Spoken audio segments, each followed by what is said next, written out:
I'll go ahead and call the Cookeville City Council meeting for Thursday, September 15th to order. May I have a roll call, please? Councilman Baji? Here. Councilman Walker? Here. Mayor Wheaton? Here. Vice Mayor Eldridge? Here. Councilman Gilbert? Here. Five present. Thank you. I'll invite those that would like to do so to stand for the invocation tonight, given by Pastor Josh Hodem from First Pentecostal, to be followed by the Pledge of Allegiance. Can we pray? Father, thank you for this day that you blessed us with. Thank you for our life and all that you do with it. And God, I'm thankful for America, thankful for our community that we get to call home, and for every one of the servants that serve in this community. Thank you for each of these individuals that expressed interest in this home front. And I ask, Lord, that you just bless this meeting tonight. Give our councilman and mayor wisdom. Give them knowledge, and Lord, help them to have the courage to take a stand for what's right and make good decisions. We'll ask your blessings upon them. In Jesus' name, amen. I pledge allegiance to the flag of the United States of America and to the republic for which it stands, one nation, under God, indivisible, with liberty and justice for all. Thank you. Item 3, consider approval of agenda as presented. Are there any changes? Yes, Mayor, there are several changes. First, we want to add item 4A, which is appointment of the council representatives to the Joint Economic Community Development Board. Then we're also adding under 7, K, L, and M, 4 items. The first is Resolution 22-932, which adopts a Medicare Advantage plan for certain Medicare-eligible retirees and their Medicare-eligible dependents. 7K is consider Resolution 22-933, adopting an eligibility policy for the city health insurance plan. And then 7L is consider Resolution 220934, which amends the Personnel Policies and Procedure Manual, Chapter 8, Section 3.04. And then finally, 7M, consider changes to the Employee Health Insurance Plan. Thank you. Is there a motion on the agenda amended? So moved. Second. Motion is seconded. Any discussion? All vote.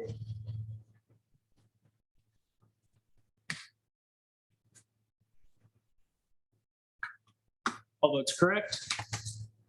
5 yes, motion carries. Thank you. 4A, consider appointment of council representatives to the Joint Economic and Community Development Board. Mr. Mills? Mayor, council members, the Joint Economic Community Development Board requires the appointment of 2 members of the council. Mayor, you're automatically a member of that board, but 2 members of the council need to be appointed to serve on this board.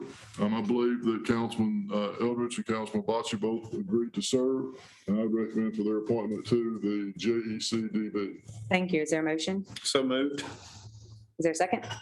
Second. Motion is seconded. Any discussion? All vote.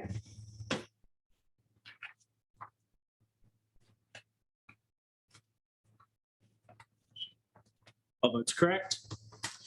5 yes, motion carries. Thank you. 5A, consider approval of minutes of council meeting held on September 1st, 2020. Is there a motion? 2022, excuse me. Is there a motion? Is So moved. there a second? Motion is seconded by Councilman Walker. Any discussion? All vote.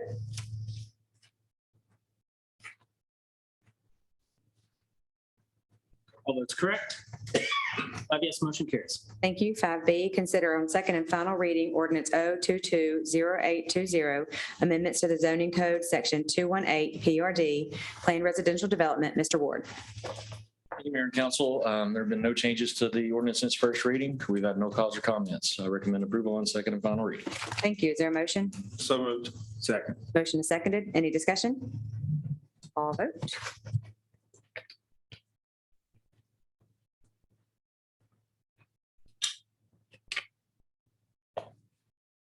All votes correct. 5 yes, motion carries. Thank you. 6A, consider awarding bids for 100A cutouts from the electric department. And 6B, consider declaring vehicles as surplus. Is there a motion on the consent agenda? So moved. Is motion seconded? Second. Seconded. Any discussion? All vote.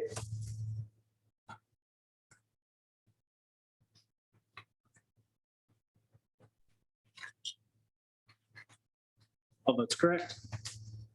5 yes, motion carries.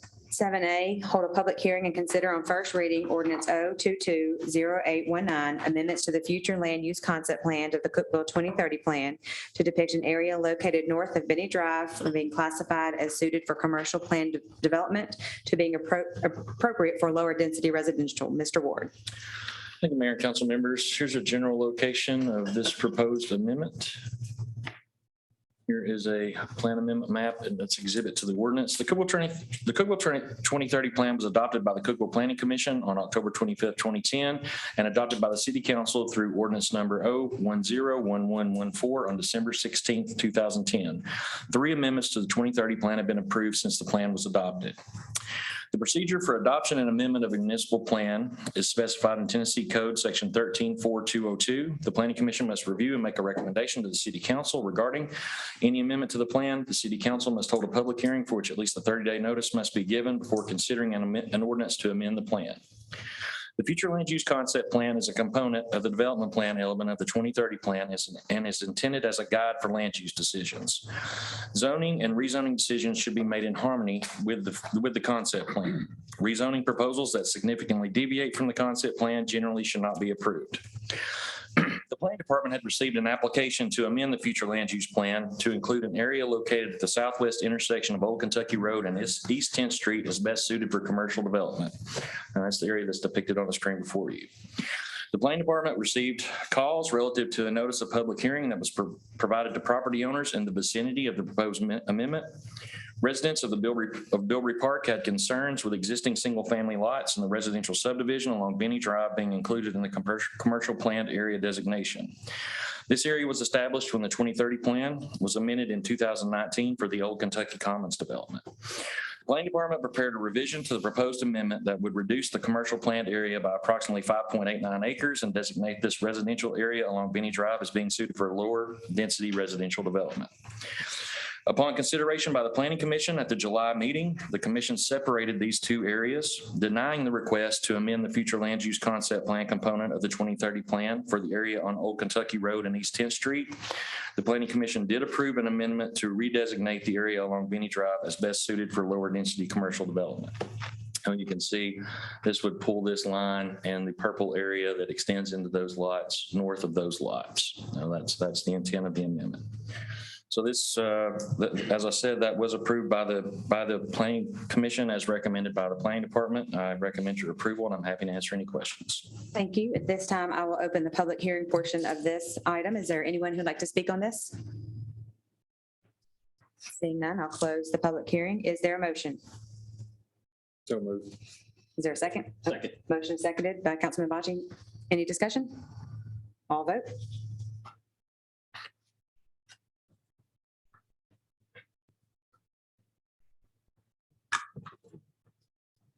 All votes correct.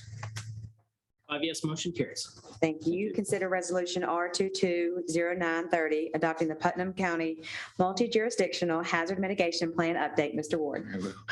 Thank you, Mayor and council members. Resolution R220930 would approve the local hazard mitigation plan update for Putnam County, the city of Cookeville, and the towns of Allgood, Baxter, and Monterey. The Federal Emergency Management Agency requires that every community nationwide adopt a hazard mitigation plan to be eligible for federal hazard mitigation and disaster declaration funds. Since FEMA established the requirement for the plan in 1995, all 5 jurisdictions in Putnam County have jointly prepared a plan. Also, all 5 jurisdictions must approve the plan for it to be approved by FEMA.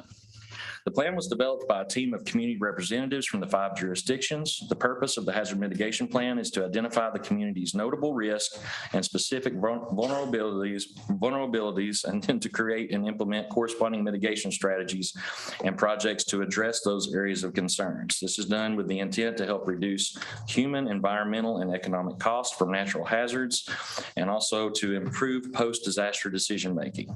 The Putnam County Plan addresses natural hazards, including winter storms, severe thunderstorms and tornadoes, flooding and flash flooding, earthquakes, and landslides.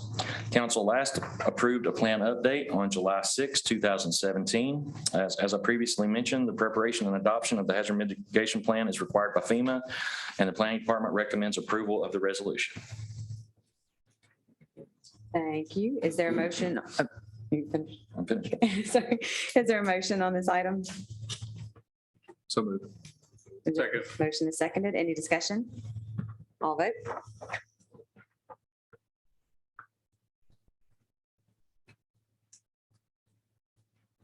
All votes correct. 5 yes, motion carries. Thank you. Mr. Ward. 7C, consider approval to renew Office 365 for government subscription. Mr. Porter.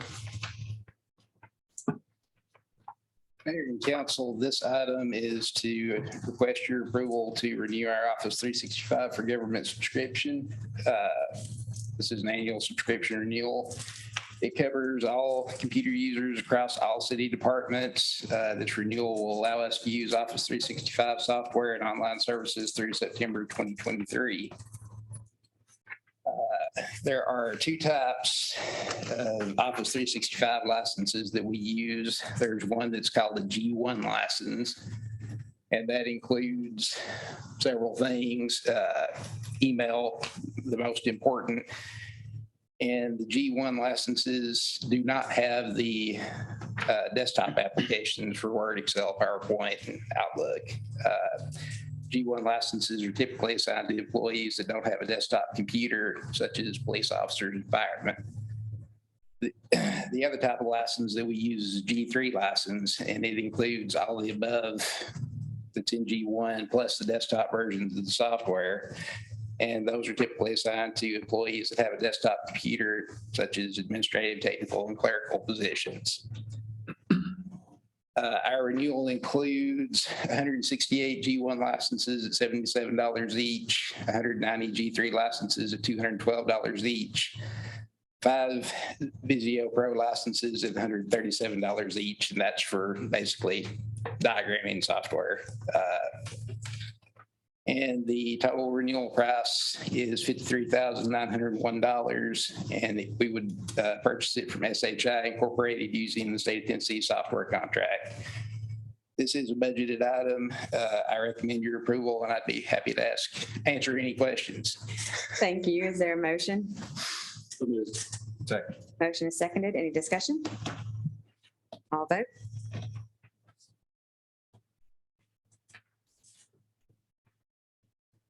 All votes correct. 5 yes, motion carries. Thank you. 7D, consider approval of bid and authorized purchase of Glock 45-19 9mm service pistols. Chief Evans. Mayor and council, we solicited bids in an attempt to upgrade our current service pistols. And we had selected, after careful consideration, the Glock 45 and Glock 19, which are models of 9mm pistols. The bid actually is a trade, so we'll take our current firearms or service pistols that we have in service and trade those. So we're going to trade 87 used 45 Glock 21s and Glock 30s. The trade-in value on those we're bid at $315 each. And then, of course, we'd be trading for the Glock 45 and the Glock 19 at the value of $471. So the lowest bidder meeting specifications is Craig Firearms, and the total trade price would be $14,442. And we would be purchasing that utilizing our drone fund. I recommend your approval. Thank you. Is there a motion? So moved.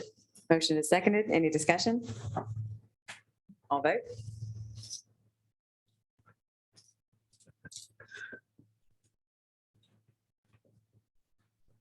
All votes correct. 5 yes, motion carries. Thank you. Consider 7E, consider approval of bid and authorized purchase of open reflex sighting system. Chief Evans. Mayor and council, once again, we, in an attempt to upgrade our service pistols, this is actually an electronic sighting system that's kind of new to us, but it provides us with greater functionality and greater accuracy, and also makes the firearm a little bit more reliable and easier to shoot. So we bid this item, and it's the name of the brand is actually Hollison. So we bid this item for 87 units at $294.94 a piece. Total price for this purchase would be $25,659.78. The lowest bidder meeting specifications is GT Distributors. We will purchase this through the drug fund as well, and I would recommend your approval. Thank you. Is there a motion on item 7E? Motion is seconded. Any discussion? All vote.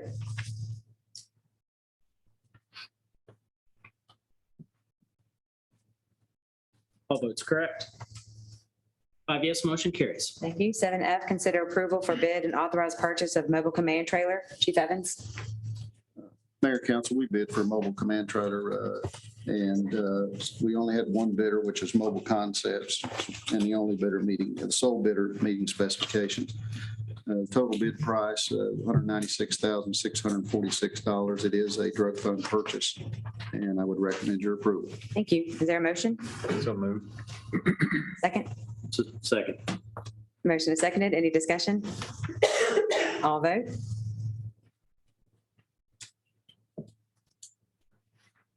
All votes correct. 5 yes, motion carries. 7G, consider authorizing the city manager to sign an intergovernmental agreement between the Metropolitan Government of Nashville and Davidson County and the city of Cookeville, accepting the terms of the Internet Crimes Against Children, the ICAC grant. Chief Evans. Mayor, council, as stated, this is an Internet Crimes Against Children grant. So we partner with Metro Nashville Police Department and also Knoxville Police Department. So we receive grants annually from both of those departments. And basically, it's federal money that they're entrusted with, and we're a subrecipient of their grant.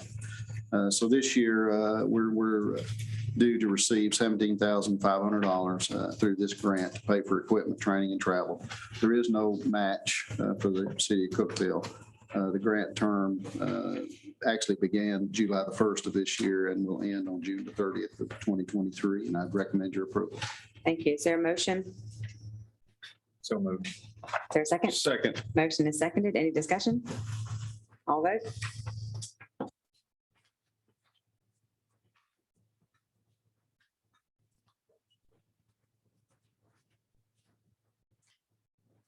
All votes correct.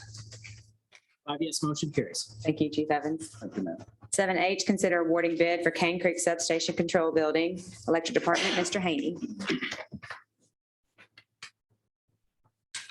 Mayor and council members, we received bids for a control building for our Cane Creek substation project.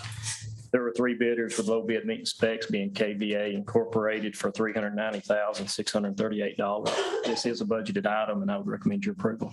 Thank you. Is there a motion? So moved. Motion is seconded. Any discussion? All vote.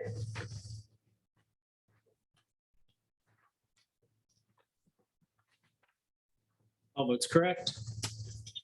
5 yes, motion carries. Thank you. 7I, consider resolution R220931, authorizing the increase in matching funds for the 2020 LPRF grant to expand Cane Creek Park. Mr. Woods. Thank you, Mayor, members of council. Earlier this year, we were awarded a $450,000 LPRF grant for Cane Creek Park expansion.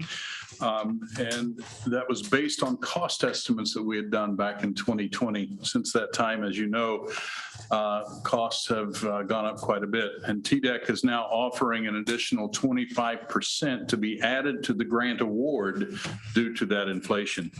The grant program, it requires a 50-50 match, but we do get to utilize the purchase price of the property that we spent $350,000 a while back to purchase the property. That is considered to be part of our cash match.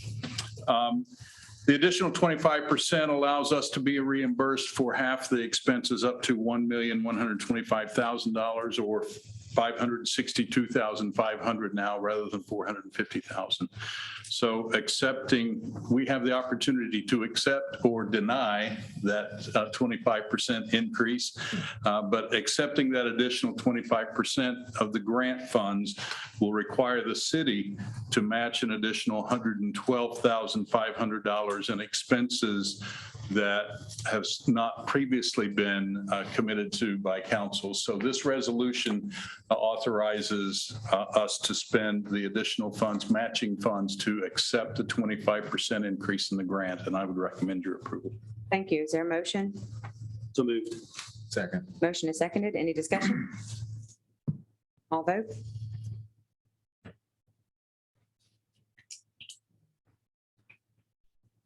All votes correct.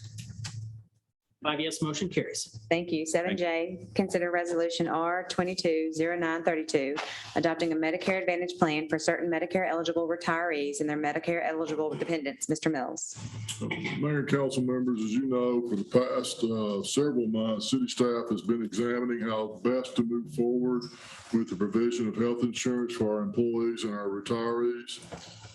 Our recommendations regarding health insurance for 2023 are presented in the next 4 agenda items. The current City of Cookeville health insurance plan, as you know, is self-funded and has been for approximately 25 years. Self-funded means that the city, employees, and retirees pay premiums which go into a fund from which all health insurance claims are paid. So it's not some New York City fund that's paying this out. It's funds that we all put in and pay claims. The health insurance fund over time has typically fluctuated. We'll have a good year and a bad year being when your claims exceed your premiums. Unfortunately, over the last 4 years, we've had 4 straight years of what we consider bad years. And in particular, the last 2 years, the claims have exceeded premiums by over $2 million. And our fund balance has significantly been depleted. So we need to make some major changes to our insurance plan if it's to remain solvent.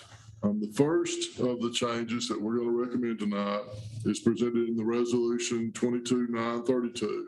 This resolution adopts a Medicare Advantage plan for all Medicare eligible retirees, former city council, former judges, and former attorneys hired, elected, or appointed prior to July 1, 2017, and their Medicare eligible dependents, and removes these individuals from our insurance plan effective January 1, 2023.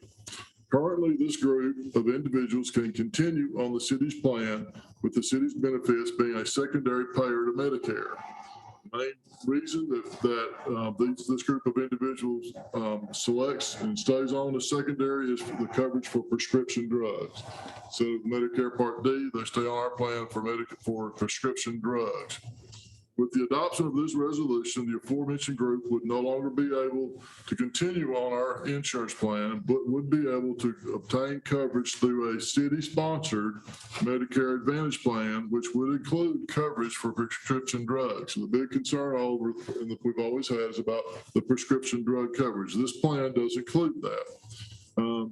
This cost for this will be slightly more for the individuals in this group, but we believe the benefits are as good or better than we currently provide. For example, the maximum out-of-pocket for prescription drugs in the Medicare Advantage plan is $1,000, which is better than our current plan. We estimate, based on the claims paid this past year for the individuals within this group, that by moving this group off of our insurance plan, the city will save approximately, and again, this is based on last year's claims, about $400,000, which is significant. So we believe this is not only good for the city, but also for the group of individuals that are in this plan. I'll also note that employees hired after 2017 are not eligible already. That was changed several years ago. So it's only this only affects employees hired prior to 2017. So I would recommend your approval of resolution 22-932 and be glad to answer any questions. And we're going to tag team this tonight because I've had a strong group of people that I really appreciate all they put into this over the last many, many months. And I'll recognize them at the end, but we're going to take some turns presenting what we're going to present. We're all available to answer questions as you go through this, but I'd recommend first for your adoption of resolution 22-932. Thank you, Mr. Mills. Is there a motion? So moved. Second. Motion is seconded. Any discussion? According to this, we do need to notify each of these retirees before October the 1st, pursuant to this resolution of the change. So they have a 3-month notice before it takes effect. So we'll need to send each of them a letter with this and make arrangements for them to come and transition to the new plan. Thank you, Dan. That is included in the resolution. So Kim will. Okay. Any further discussion? Is it seconded? think it was. Okay, okay, thank you. Okay, appreciate that. All right, any discussion? All vote? All votes correct. 5 yes, motion carries. 7K, consider resolution R 220933, adopting an eligibility policy for the city health insurance plan. Ms. Himmel. Mayor and council members, and also relating to our health insurance plan, I'm requesting approval of an updated eligibility policy for the city insured plan, which is, as James said, a single employer self-funded plan. The policy documents the groups that are eligible to participate in the health insurance plan. It was last revised in September of 2020 when we changed eligibility for those hired after July 1st, 2017. So to highlight the changes that we're making this time, really relates to Group 2, which is retirees and other. The first significant change is it changes the eligibilities for new hires on or after January 1st, 2023. For those who are hired, elected, or appointed on or after January 1st, 2023, eligibility for the city's health insurance plan will cease upon retirement. We'll no longer offer health insurance for those after they retire. Again, this is for new hires. Anybody that currently works for the city of Cookeville is not impacted by this. So somebody coming on board January 2023, 25 years from now, when they choose to retire, or 30 years from now, we will not offer them health insurance. They will not be eligible to stay on our plan if we still have a plan that 25 years from now.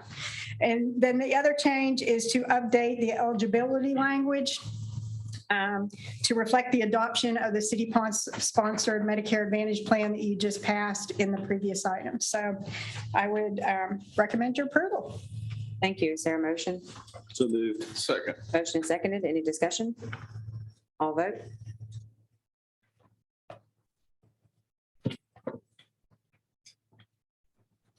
All votes correct.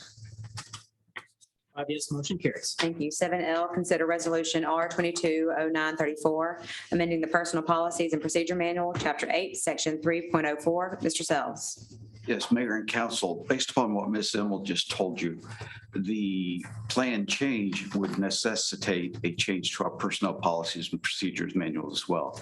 Section 3.04 of Chapter 8 deals specifically with the retiree insurance program. During our discussions of the entire insurance situation, the determination was made that the following sentence, and it's on the board now, and that sentence reads as follows: for employees hired on or after January 1st, 2023, eligibility for any city-funded health insurance program will cease upon retirement. We are recommending your approval and adoption of the resolution to add this sentence to section 3.04 of chapter 8. Thank you. Is there a motion? So moved. Second. Motion is seconded. Any discussion? All vote?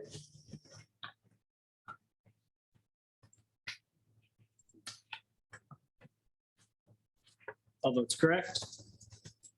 5 yes, motion carries. Thank you. 7M, consider changes to the employee health insurance plan. Ms. Himmel. Mayor and council members, this is the last agenda item related to our health insurance tonight, but this is the big one. This is our changes that we're proposing to make to our plan for 2023. As the city manager had mentioned earlier, we operate a self-insured, self-funded plan and have done since 1998. It covers medical claims, prescription drugs, and dental benefits. Blue Cross Blue Shield administers our plan as a third-party administrator. We carry stop loss coverage to protect against catastrophic claims.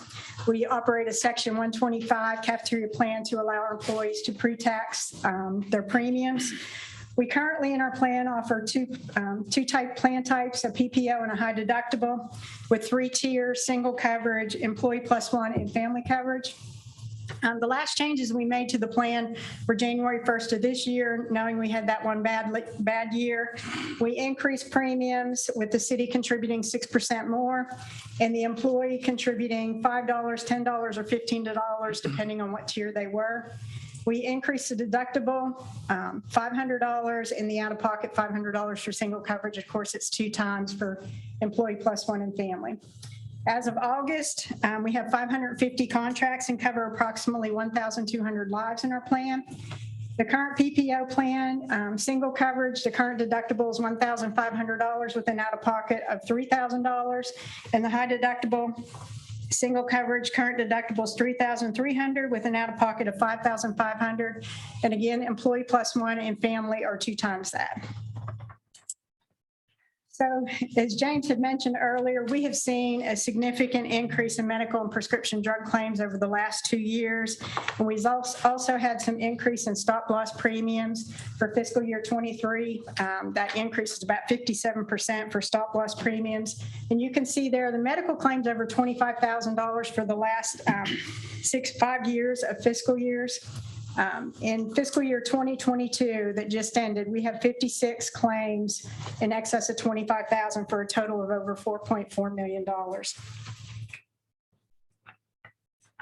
This is a cash flow of our plan, which really shows you the picture of the story here. The only inflows from the plan, to the plan are premiums paid by the city, by the employees, and by the retirees. And you can see for fiscal year 22, that amounted to about $5,145,000. Total cash flows into the plan for 22 is $5,706,000. And the city also contributed. This past June, council approved an amendment to move $500,000 to add to the fund balance. So inflows for fiscal year 22 is $5,706,000. But you can see there the outflows, which include claims, and the stop loss premium is in the Blue Cross Blue Shield admin fees are well over $7 million. So for fiscal year 21 and 22, we lost a total of over $2 million. For those 2 years. So we ended fiscal year 22 with $2.4 million.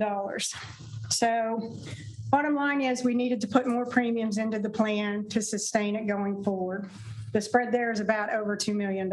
So. And Brenda, I think, again, we want to point out that we would have dropped below $2 million in the fund balance without the additional contribution from the city of $500,000. So we're getting dangerously low in this fund. Yeah. And you can see there too, the premiums that are paid into the plan, the city contributes nearly 80% of the premiums that are going into the plan.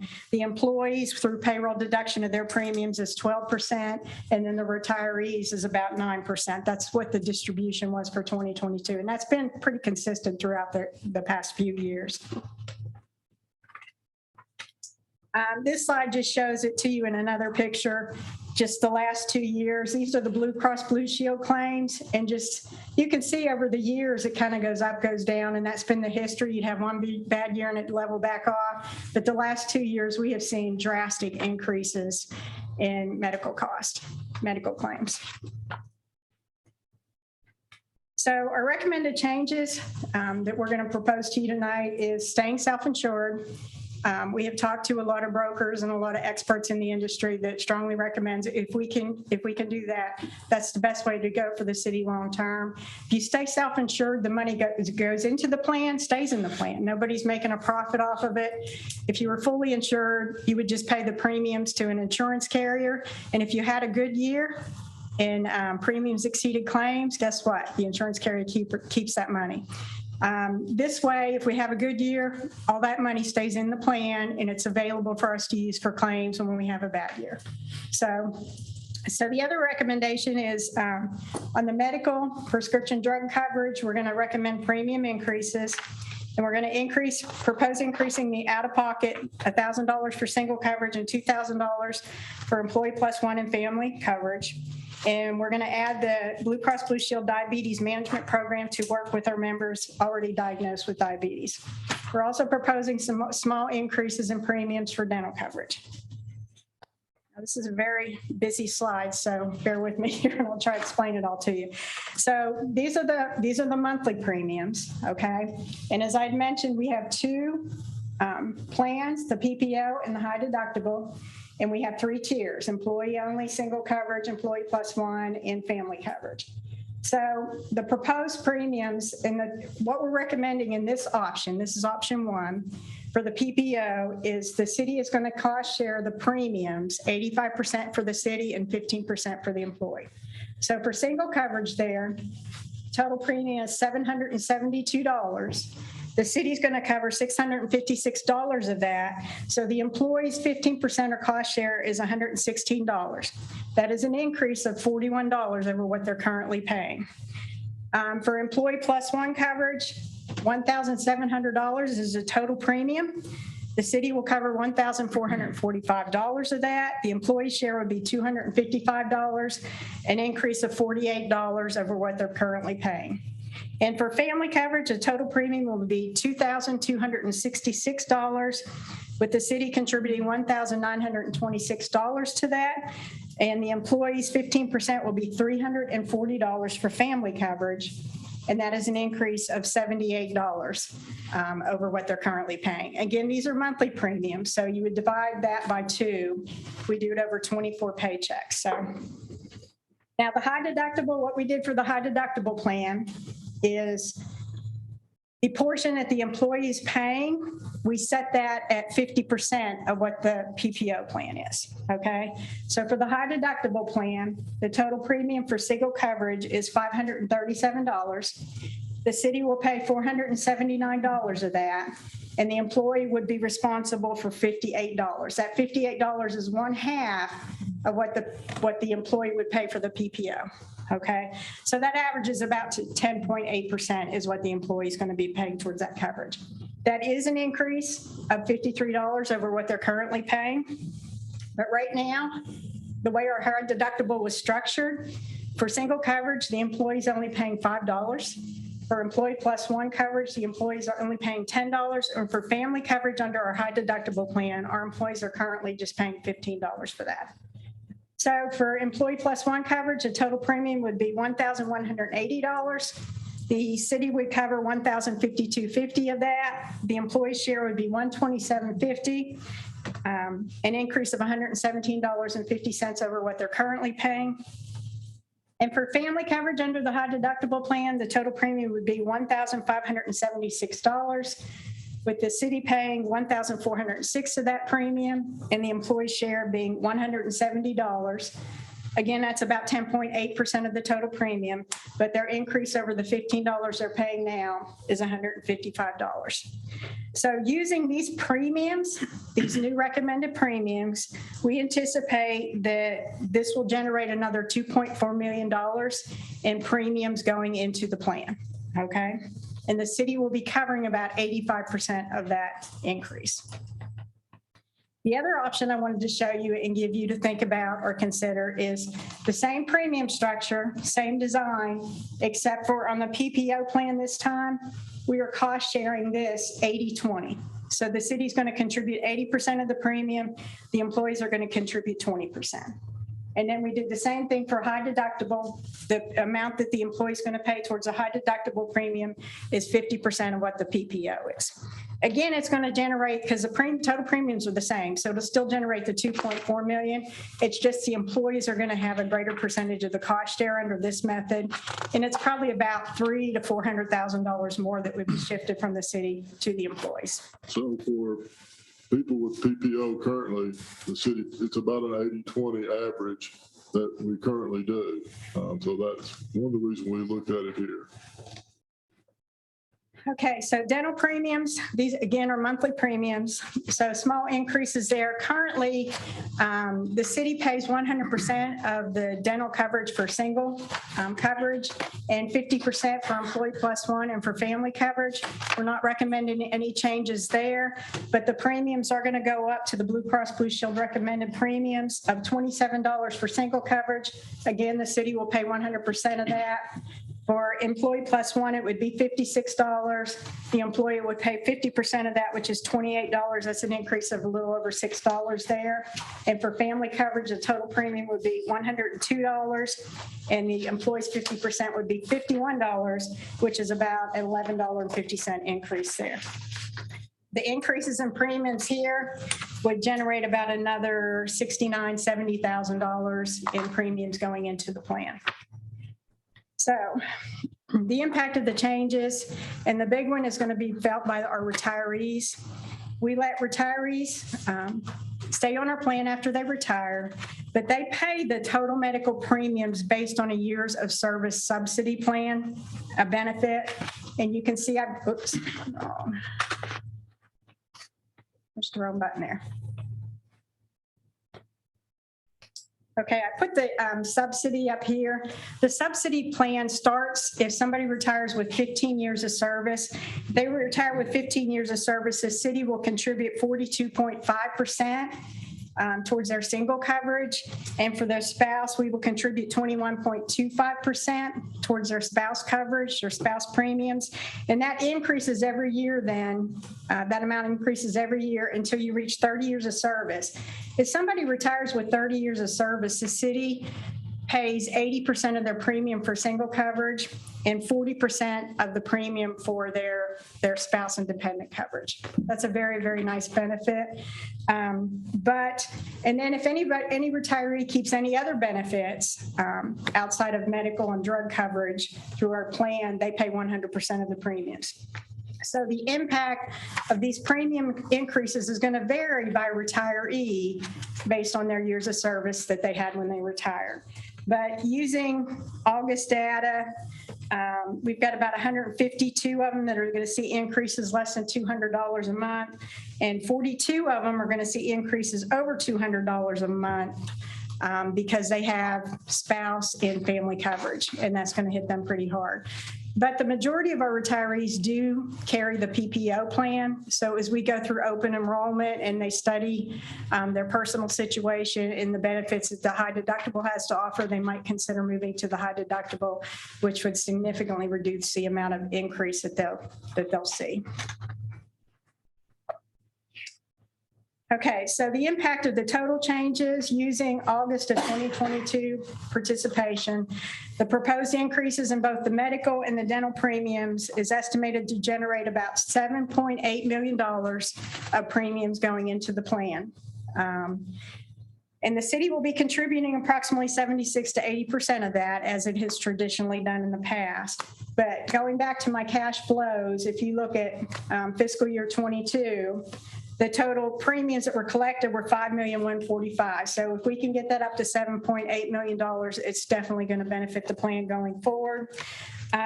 We know the admin fees or stop loss premiums went up. So in my outflows, that admin carrier cost, we're probably looking at another $300,000 or $400,000 out there. But then in claims, hopefully we can save some money with the implementation or adoption of the Medicare Advantage program, maybe about $300,000 or $400,000. And we're increasing the out-of-pocket, so that should also have a positive impact on claims.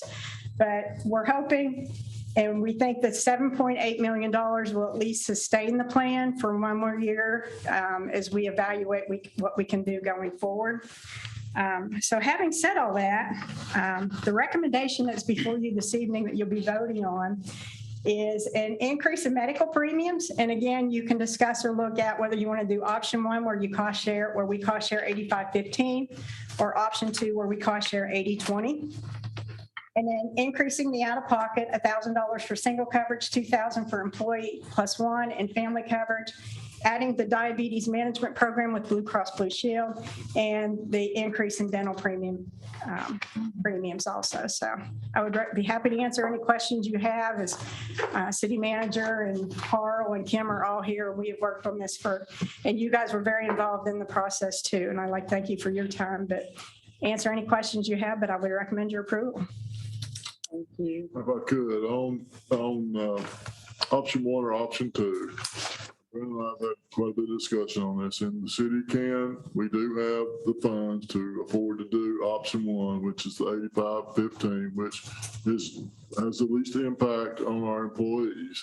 And if you ask, I recommend that we pursue option one, but this is a significant increase for the city. The city will be paying citywide, this includes utilities, about an additional $2 million towards premiums for this year. I also want to say that this is an effort to get us through this next year. We need to see where we're going to be. If it continues like it has in the past, I think it's going to be very difficult for us to stay self-funded. We've looked at other opportunities, and we will continue to do that. And as we talked about, I have with each of y'all individually, we do have a position that we want to fill that we concentrate for the next 6 months to a year on exploring options for us.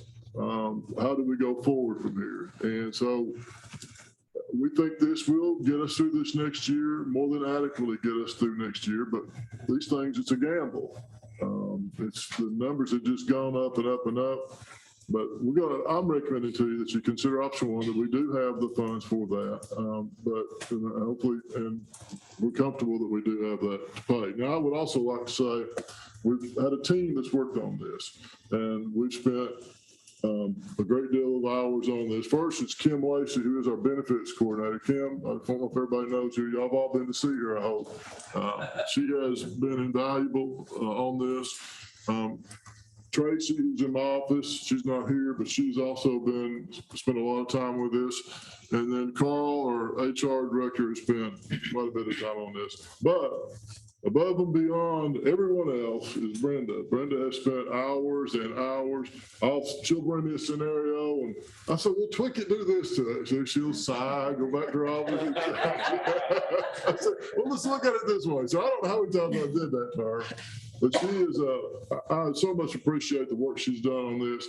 And the whole goal here is to do what's best for the city and for our employees. And we recognize, and I don't think we're different than most organizations across the country right now. Healthcare costs are skyrocketing, and we're trying our best to still provide a quality product for our employees. But again, I'm very thankful to the whole team that worked on this and wanted the opportunity to recognize it. Thank you. So do we need to make a motion on option one, if that's what we want to go with, or how do we need to? You need to either make a motion for option one plus these other criteria, or option two plus these other criteria. So whichever motion goes first, then you need a second, then discussion. Okay. So is there a motion to approve the recommendation for option one, the 85-15%? A motion. Okay. Is there a second? Second. Motion is seconded by Councilman Eldridge. Discussion? Sorry, Yeah. Would you? I missed the motion. I missed. Oh, Luke already did it. So do you have it? Option one. Do we have any discussion? I was leaning over. Yes, sorry. Go right ahead. I was talking to city manager and just, I think it's worth noting that $2 million is not an insignificant number, and carved up just, you can correct me if my math is wrong, but we have 550 contracts. That's roughly 500 some odd employees. And that's not a raise that they can go buy groceries with, but it's significant that the contribution in the spirit of a raise. And, there's always room for improvement, but I just, they're going to have to contribute some too, but I think it's worth noting that what we're trying to accomplish here. Any other discussion? Also, I know that we've been talking about this for a long time, and I know that y'all put so much into it. And I work for a health insurance company, and I have trouble understanding health insurance. So thank y'all for all the work that you've done to try to find the best options for our employees in a time when, like Mr. Mills said, healthcare costs are rising, and we're seeing it, and we're trying to do the best with what we've got. So thank y'all for all your hard work with this, because I know it has been a lot of hours, and I appreciate it. So thank you. Any other discussion? Okay, all vote.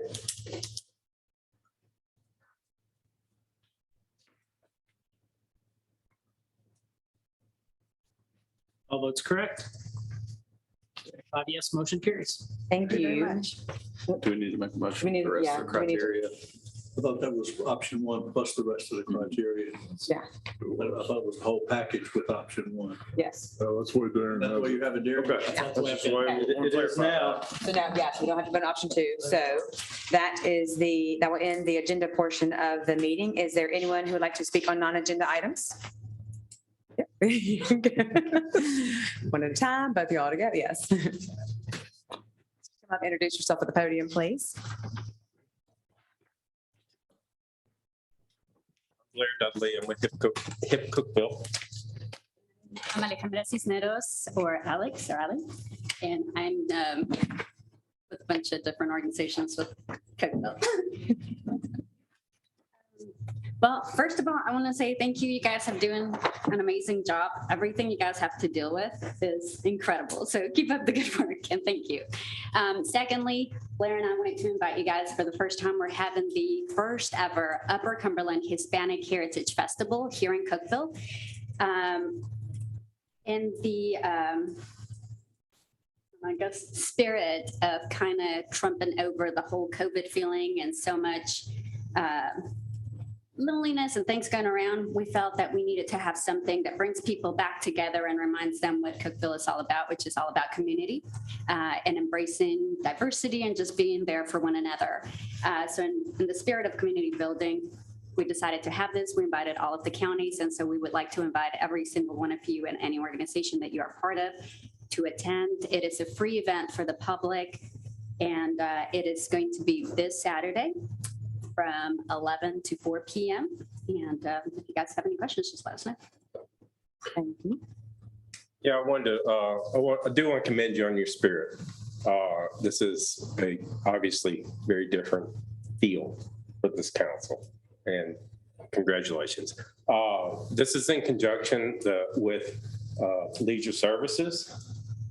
They've worked with us on quite a few projects at this point in time, Halloween, and they let us play music over at the depot on Fridays and all this stuff. So Rick Woods and Chad McDonald always supported things. Sometimes they make us jump through some really weird hoops to get it done, but we do it. So Hip Cookeville has raised money. We're giving away food at this.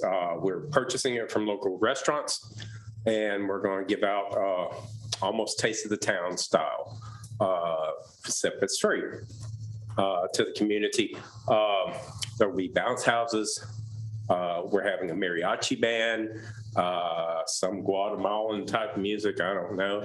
There's going to be dance. If you guys want to do Dancing with the Stars, you can come out and do tango. There'll be salsa, Yeah. salsa, tango, merengue, cumbia, bachata, and yes, tango, but I mentioned tango. Yeah, what she said. We want to thank you for allowing us to do this.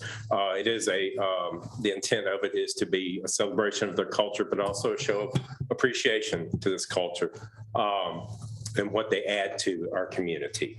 So it's just meant to be fun, and we would appreciate your support and shout outs and let's get some folks down there. So it's going to be a beautiful day.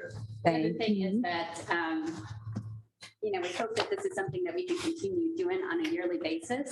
I've had many roles in our community, and one of them always somehow or another falls under recruitment to some extent.